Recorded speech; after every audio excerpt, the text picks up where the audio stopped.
కొన్ని కొన్ని గ్రామాలను బట్టి ప్రకటిస్తున్నాను. అయితే ప్రభు వద్ద నేను అడుగుచున్నాను ప్రతిరోజు, ప్రభువా ప్రజలకి నేనేం బోధించాలి, ప్రజలకి నేనేం బోధించాలి అని ప్రతిరోజు 4:30కు లేచి ఆయన పాద సన్నిధి పట్టుకున్నప్పుడు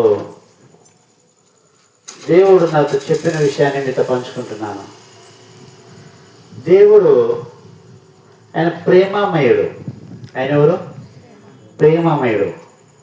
దేవుని ప్రేమను గురించి ప్రకటించు, దేవుని కనికరమును గురించి ప్రకటించు, దేవుని కృపను గురించి ప్రకటించు అని ప్రభు నాతోటి మాట్లాడడం జరిగింది. ప్రియమైన వాళ్ళరా, యోహాను సువార్త 3:16 ఉంటుంది, దేవుడు లోకమును ఎంతో ప్రేమించిననుంది.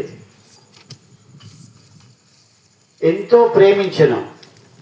ప్రియమైన వాళ్ళ గ్రామ ప్రజలరా, లోకం అంటే మనమే, ప్రజలందరూ కలిసి లోకం. ఎంతో ప్రేమించినట దేవుడు. వాక్యం అంది, తల్లి ప్రేమ కంటే, తండ్రి ప్రేమ కంటే, భార్య భర్త ప్రేమ కంటే, అన్నదమ్ముల ప్రేమ కంటే, అక్క చెల్లెల ప్రేమ కంటే గొప్ప ప్రేమ. అలాంటి ప్రేమ ఈ లోకంలో ఎక్కడ లేదు, ఎక్కడనో లేదు. అయితే మరి ప్రియమైన వాళ్ళరా, 1 యోహాను పత్రిక 4:8 ఉంటుంది, దేవుడు ప్రేమ స్వరూపి అని వాక్యం ఉంది. అక్కడ దేవుడు ఎలాంటి వాడంటే ఆయన ప్రేమ స్వరూపి. దేవుడు ఎలాంటి వాడట? ఆయన ప్రేమ స్వరూపి.